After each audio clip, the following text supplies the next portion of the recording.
Are you responsible? I'm not guilty. No. Did you know her before? What happened? What Stacey? What happened? Is there anything you want to say before they take you? What do you have to say to her family? So what happened that day? Tell us. What do you want people to know? Have the wrong person. Were you at the park? Have you been to that park before? Haznos Do you know saber qué pasó ese Stacey? día. ¿La conocías? ¿Era tu Why amiga? are you here, sir? One thing. ¿Conocías a la amiga? ¿O no? Es lo que necesitas en el momento.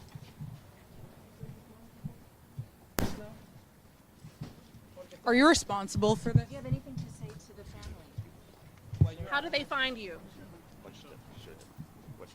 ¿Qué fue en caso de que tú fuiste el culpable? ¿Qué te llevó a hacer eso? Anything you can say. Sorry. Something you can say before they taking you? Is there anything you want to say before they take you? It's your last chance to say something. Do you have anything else you want to say before they take you? What do you want her family to know? What do you want your family to know? Guilty? Good evening. I'm Sheriff Javier Salazar. Thank you all so much for joining us today, and thank you for your patience with us. It's been a busy day for us. Look, I've been doing this job for a long time, and I've dealt with a lot of criminal suspects over the years. That man y'all just met out there is a monster. Make no mistake about it.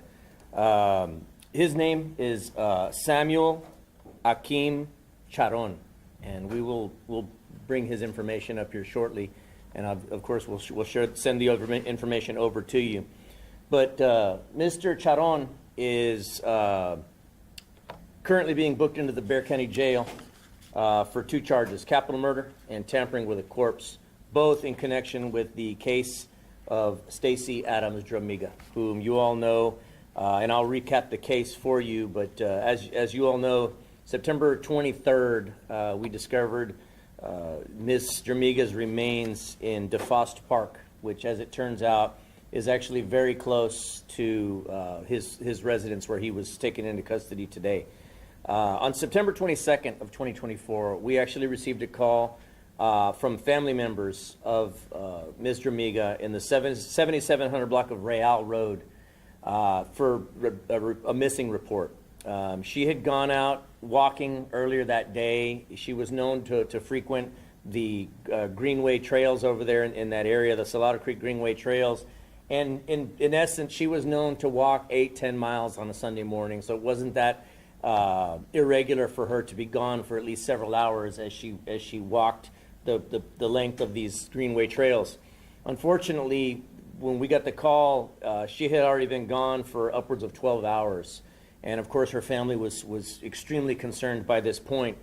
They called in the information, let us know where we might be able to find some clues. And so earlier the next morning, her vehicle was found in Comanche Park, which is several miles away, but between her residence and where she was ultimately found. The search was begun along the Salado Creek Greenway trails. We had a bunch of Bexar County deputies out there, San Antonio Park Police as well, and I believe SAPD Eagle was also helping us out in the area. A park police officer was able to find the remains that we were able to positively identify shortly thereafter as Ms. Dramiga.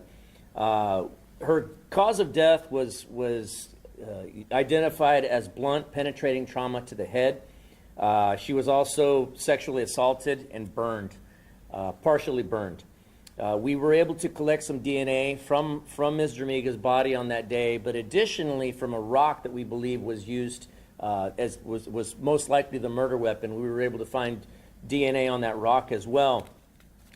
In the weeks that followed, we began a search trying to identify this person. We were able to determine that through that DNA sample that the DNA on the rock and the DNA taken from Ms. Dramiga's body was indeed the same male subject. But at that point, we still did not know who. That DNA was run through the CODIS system. And CODIS, as you all know, that system takes a while. It's a local database, a state database, and a federal database that is basically, as I imagine it, it's almost like a wheel that's constantly spinning. and it's running the known exemplar against these millions and millions of samples that are in the CODIS database. We were not able to, after exhausting that whole CODIS database, we were not able to find a hit. And so that told us that this person most likely had not had their DNA taken and was not in the system. We were following up on other leads, working with the Texas Rangers, trying to utilize that DNA that we knew we had. We knew we had the suspect's DNA, but we had nothing to compare it to in the official databases. The Texas Rangers were helping us with utilizing some other technologies to try to identify that person. But just a few days ago, October 13th, we got a call that broke this case wide open for us. We were notified that because of a DNA sample that was collected in April here at the Bexar County Jail as a part of a routine collection that we do from felony suspects as they're getting booked into the jail, in accordance with a new law that took place a couple of years ago, we now are given the ability to collect DNA samples from inmates being booked into the Bexar County Jail on felony charges. And in this instance, that's exactly what happened. Charon was booked into the Bexar County Jail, I believe it was April 9th. April 9th, he was booked in on a charge of criminal mischief, and his DNA was collected. Over the course of the next several months, that system, or that sample made its way through the system to where it popped on our test in CODIS, and we were able to get him identified pretty easily. Yesterday, our detectives had to get we were tasked with getting another sample from him, and so what they did was they applied for a search warrant for another DNA sample. We made contact with him at his residence at 563 Como. He was taken into custody, and that warrant was executed. He was brought down here. He was talked to yesterday. That conversation didn't really yield much at all. That cold demeanor that you saw as he was walking out is exactly what we were confronted with yesterday. We released him last night, but we put surveillance on his home from that point up until this morning. This morning, we were fortunate enough that our partners at the medical examiner's office, they worked throughout the night, is my understanding, and they were able to get us confirmation this morning that the DNA sample that we took yesterday did indeed match the other DNA samples that we had in this case. And so that gave us enough to apply for additional arrest warrants earlier today for, again, those charges of capital murder and tampering with a corpse.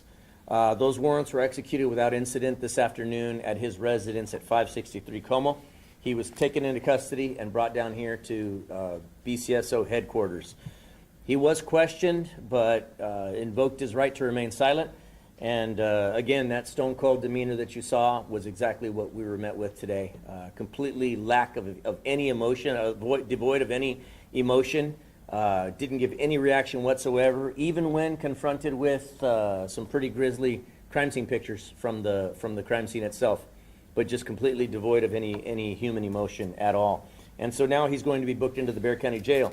Now, incidentally, as I mentioned, the reason that his DNA was not in any of the CODIS databases prior to that felony charge in April is because he does not actually have a criminal history, a significant criminal history.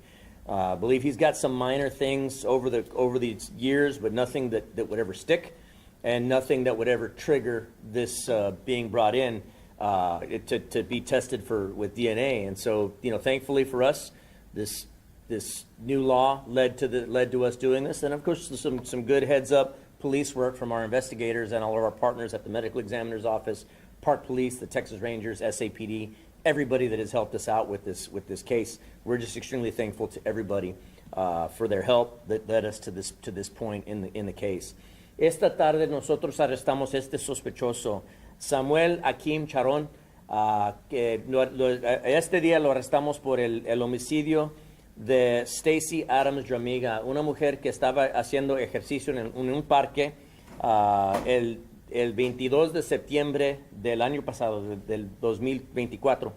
Ella se desapareció, los familiares de ella hicieron un reporte con nosotros y la próxima mañana, el día 23, el cuerpo de ella fue encontrada en el parque. Nosotros lo que podemos ver es que alguien la golpeó con una piedra, así la mataron con una piedra. pero también la violaron sexualmente y también intentaron de quemar el cuerpo. Nosotros en ese momento sí colectamos DNA del cuerpo, pero no se sabía de quién era ese DNA. Nosotros empezamos a checar en todos los sistemas que nosotros tenemos, pero no tuvimos éxito, sino que trabajando con otros socios, en este caso el médico forénsico, los Rangers del estado, de la policía estatal, los Rangers, nosotros estuvimos trabajando por todo este año, en el año por intentar de identificar el sospechoso. Hemos estado trabajando con otras tecnologías para ver cómo más podíamos encontrar o averiguar quién era el sospechoso. Hace unos cuantos días nos llamaron que este sospechoso fue arrestado en abril por una felonía. Ya metiéndose a la cárcel, nosotros en ese momento le tomamos nosotros tomamos DNA de él. Ya aparte de nuestros, como parte de nuestros procesos, sí le tomamos DNA en ese momento. Ese DNA lo entraron en el sistema y hace unos cuantos días nos dio que ese DNA mechaba con lo que nosotros ya teníamos. Entonces ya ayer nosotros logramos aplicar por una orden de cateo.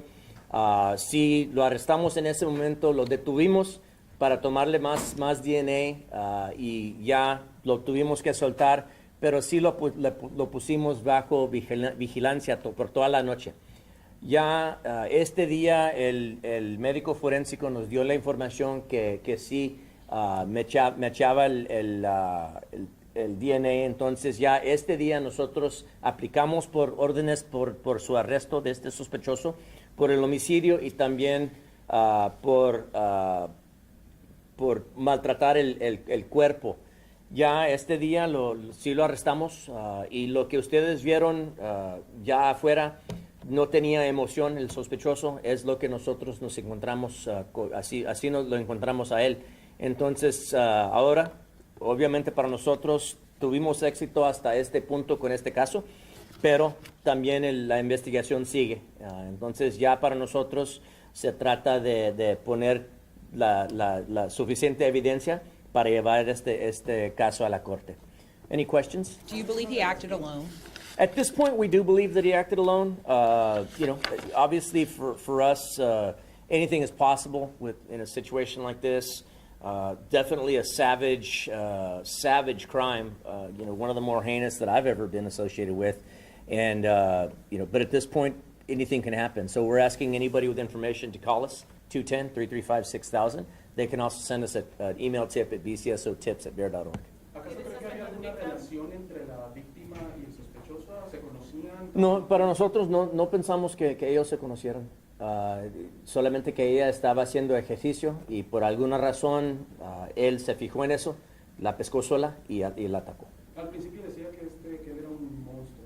¿Puedes Sí. un poquito más sobre eso? Sí, pues para mí, en mi opinión, es un monstruo. No tiene emoción. Vimos el ataque salvaje que él le hizo a esta mujer. Dañó el cuerpo, la violó sexualmente, intentó de quemar, la mató con una piedra. Intentó de quemar el cuerpo y hasta eso, con enseñarle las fotografías, no nos dio ninguna información, no nos dio ni una emoción, nada. Para mí, en mi opinión, es un monstruo. You had a question, sir? Did the suspect know the victim? No, it's from what we can gather now, there was no connection whatsoever. Ms. Dramiga just happened to be out exercising on the Greenway Trail, and this was make no mistake about it, we believe this was a broad daylight attack. She just happened to be caught, isolated, and from the appearances, it appears it was most likely an ambush attack. He jumped her, caught her unawares, and then was able to overpower her and force her further back into the woods, where she was ultimately sexually assaulted and beaten to death. What was the criminal mischief in April? We believe it was a gas station in the area there, close to the, not too far from the residence, that he committed a bunch of damage to it. It was a felony amount of damage. I don't know what prompted that. SAPD handled that case, and my understanding is that shortly after, it was actually a rejected case, so there's no criminal charge associated with that. But in the meantime, he was booked into the jail. That DNA sample was taken, but my understanding is that very soon thereafter, probably the next morning, that case was rejected, so it's no longer. Y él no dijo por qué cometió el crimen. ¿Cuál crimen? O sea, por qué mató a la mujer. No, él no nos dijo nada. Él quería mantener silencio, y como es su derecho, pero no nos dio nada de información. The new law that you said really helped in this case, and that's how y'all were able to get the DNA. Do you foresee this potentially, can you kind of do that retroactively with felony charges, or? I don't know that we can go back and do it, but certainly moving forward, since the inception of the law and then to now, I mean, this is clear evidence why a law like that needs to exist. For us, we plan to use this as a teachable moment for our deputies in the jail. Like here's why it's important to obtain these samples.